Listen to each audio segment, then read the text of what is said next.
Hola, buenas noches. Me tocó hablarles de la filosofía kantiana. Primeramente soy David Telles y me tocó este tema porque el profesor se dio cuenta de que me gusta mucho cómo pensaba Immanuel Kant. Antes de entrar a su filosofía vamos a aprender un poquito de Immanuel Kant. Immanuel Kant fue un filósofo de 1724 a 1804, él era alemán. Y de su personalidad podemos decir que era una persona solitaria y era una persona que estaba acostumbrada a la rutina. A la rutina porque él mismo generó una rutina que la fue siguiendo desde su juventud. Como parte chistosa se puede decir que las personas con tan solo ver cuando entraba o salía Kant de su casa ya sabían qué hora era. Podrían sincronizar sus relojes y decir son las 5 en punto, no son las 4:59, no son las 5:01, son las 5 en punto, porque a esta hora sale Kant de su casa.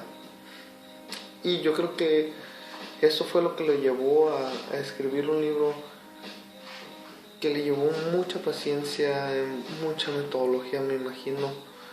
Tardó 10 años. Y vamos a hablar un poquito de lo que habla este libro. Se llama La crítica de la razón pura.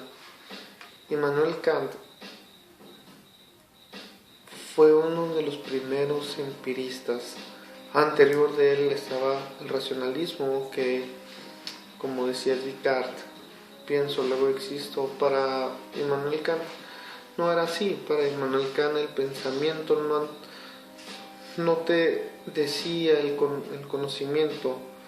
Podías pensar, pero no predisponías de conocimiento, solamente tenías una idea de lo que era. Cuando naces sin conocimiento, no conoces nada. Y puedes pensar muchas cosas, pero no puedes conocer nada. Esto es a lo que se refiere el método científico, que tienes que tener una experiencia con el objeto o con lo que se está viviendo para poder tener un conocimiento.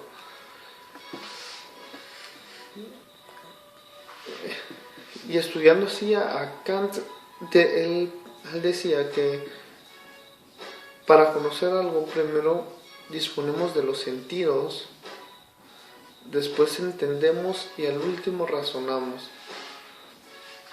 O sea que la sensibilidad más el entendimiento daban el resultado de un conocimiento del objeto como fenómeno. Un fenómeno como lo descifra Kant, como nos los traduce, dice que un fenómeno es todo objeto que puede ser estudiado por el método científico. Si no es un objeto que puede ser estudiado por métodos científicos, es un nómeno. Un nómeno es un pensamiento que no es objeto, no se puede conocer. Y para esto decía que el pensamiento sin intuición son vacíos. Eso es a lo que nos referimos más que nada. Si tú piensas algo pero no intuyes qué es, no conoces nada. No conoces. Y para eso les voy a hacer un ejercicio ahorita. Si alguno de ustedes habla ruso, no tiene sentido, pero les voy a decir una palabra en ruso y quiero que ustedes se imaginen algo, que esa palabra la transformen en un objeto. La palabra en ruso es kliga. Es una palabra en ruso y ustedes la van a transformar en un objeto,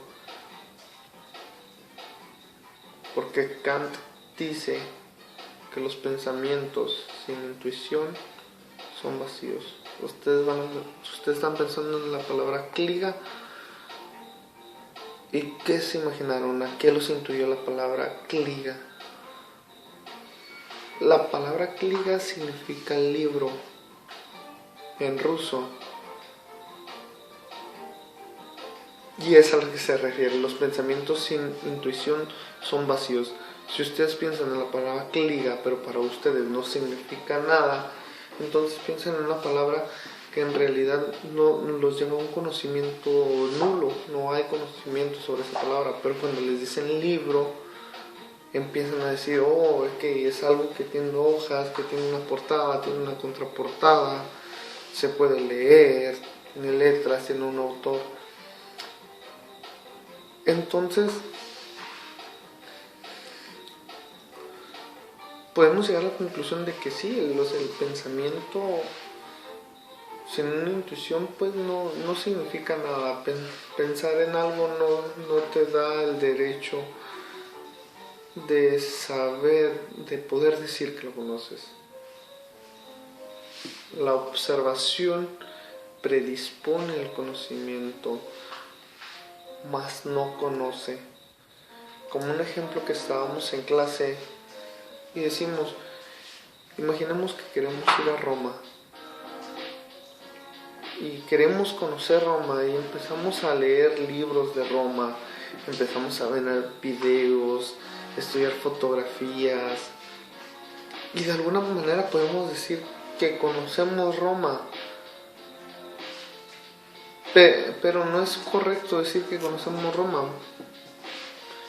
Lo correcto sería decir, pensamos cómo es Roma, nos predisponemos una idea, un conocimiento, mas no lo podemos dar por hecho.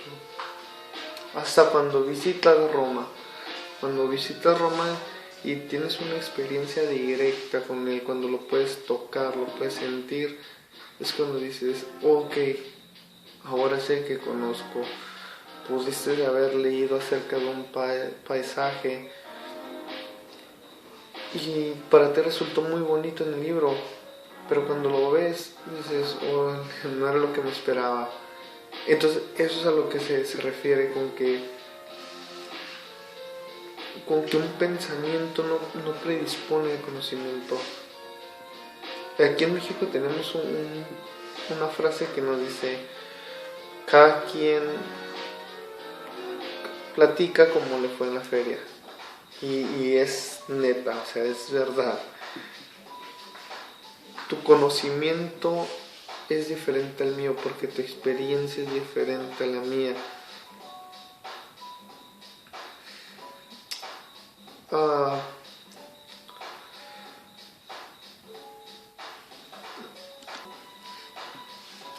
Entonces, gracias a esto puedo llegar yo a la conclusión de que sí, en verdad, primero tienes que sentir con nuestros sentidos, o sea, con el tacto, la vista, el olfato, el gusto. Después de haber conocido el objeto, tenemos entendimiento de lo que es. Y después de generar el entendimiento, generamos un conocimiento. Ya conocemos lo que es, ya nadie nos puede contar que Roma es bonito. Ya nosotros podemos decir, ay, yo fui a Roma y no todas las partes son bonitas, hay unas partes que son preciosas. Entonces, la crítica a la razón pura es más que nada esto, que la observación predispone al conocimiento. Ya no es si pienso, luego existo, si pienso que existe, si no pienso que no existe, si pienso que no existe, pues o sea, pues no va a existir. De alguna manera se asimila con el empirismo, porque si no le das el valor de su existencia, o sea, si no lo ves, si no lo piensas, pues no tiene caso, no tienes objeto de estudio. Pero el ver un objeto no te da la sabiduría, no te da el conocimiento, solamente te dice de su existencia, pero no te dice para qué es, para qué sirve, para qué lo vas a utilizar, porque puede tener muchos puntos de vista. Eso es la crítica a la razón pura.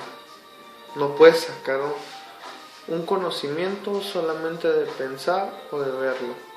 Simplemente tienes que conocerlo con tus sentidos, después entenderlo y después vendrá el razonamiento, después vendrá para qué lo utilizamos. Y de esto se trata la filosofía kantiana, de hecho el empirismo. De ahí empezamos a ver otras cosas como la ética de Kant. La ética kantiana es algo muy suave, muy estricto, muy rígido, pero es lo que es. Si no actúas de una manera ética normal, como por actuación hacia inmediata, entonces no es ético. Si buscas un bien después de actuar éticamente, pues ya estás actuando mal, pero éticamente bien. Está medio raro eso, no me tocó ahorita y no dispongo del tiempo, pero me gustaría que lo leyeran un poquito, que me dieran unos videos. He hecho unos videos muy buenos aquí en internet, en YouTube. Entonces, pues busquen de la ética kantiana. No tenemos mucho tiempo, entonces pues los dejo. Nada más quería platicar con ustedes acerca de la crítica a la razón pura. Somos seres humanos que nacemos sin conocimiento y que prácticamente vamos adquiriendo conocimiento conforme vamos creciendo, conforme vamos teniendo experiencias con nuestros sentidos, y de ahí sacamos un razonamiento. Eso es lo que nos dice Immanuel Kant. Ya ustedes sabrán sacar sus conclusiones. Por mí me queda muy claro. Es un libro que tardó 10 años, se le metió coco el vato. Entonces, pues cada quien tendrá sus puntos de vista razonables o no razonables sobre eso. Ok, espero les haya gustado y hayan entendido algo.